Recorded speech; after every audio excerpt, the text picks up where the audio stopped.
Doctor Farooq Sattar صاحب آپ بولنا چاہیں گے؟ جی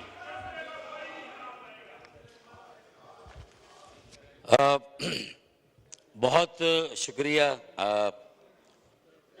اسپیکر اور ڈیپٹی اسپیکر صاحب.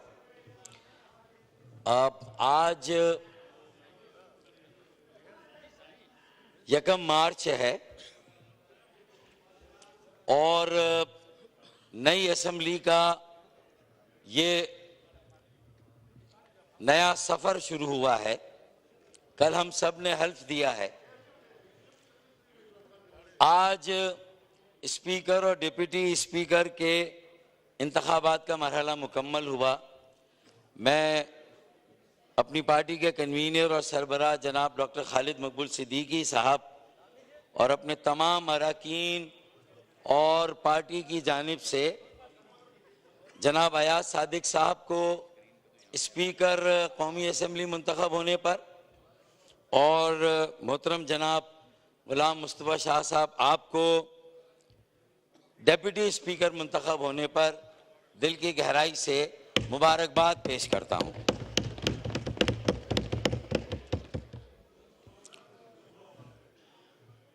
آج جب آپ کامیاب ہوئے اور آپ کے ساتھ اور آپ کا تعلق پاکستان پیپلز پارٹی سے اور آپ کے ساتھ ایاز صادق صاحب اسپیکر کے عہدے کے لیے منتخب ہوئے اور آپ یہ 2 بڑی پارٹیاں ہیں جنہوں نے قومی اسمبلی کو چلانے کی ذمہ داریاں اٹھائی ہیں، تو بجا طور پر دیگر جماعتیں اور ان کے نمائندے جو یہاں تشریف رکھتے ہیں وہ یہ آپ سے امید کرتے ہیں کہ آپ آئین کی بالادستی کو بھی قائم کریں گے اور جو پارلیمانی آداب ہیں ان کے مطابق تمام جو یہاں نمائندہ جماعتیں ہیں انہیں اپنے اظہار خیال کا بھرپور موقع دیں گے. بجا طور پر یہی توقع آپ سے کی جانی چاہیے اور کی جا سکتی ہے. بہت مشکل حالات میں آپ نے یہ مناصب سنبھالے ہیں. یہ خاردار راستے ہیں، کانٹوں کی سیج ہے اور اس میں بڑی متانت کے ساتھ بڑی سیاسی بردباری کا اور دانش مندی کا مظاہرہ کر کے آپ کو یہ ہاؤس چلانا ہے. صحیح یا غلط جو کل سے یہاں ماحول مجھے نظر آ رہا ہے وہ بہت زیادہ پولرائزیشن کی نشاندہی کر رہا ہے. مجھے امید ہے کہ ابھی باقاعدہ اس ہاؤس نے یہ تقسیم نہیں کی کہ ٹریجری بینچز پہ کون ہے اور اپوزیشن بینچز پر کون ہے، لیکن ایک جو رد عمل یا جو جذبات نظر آ رہے ہیں وہ اس بات کو واضح کر رہے ہیں کہ جو اپوزیشن کی بینچوں پر جو لوگ جائیں گے وہ پی ٹی آئی کے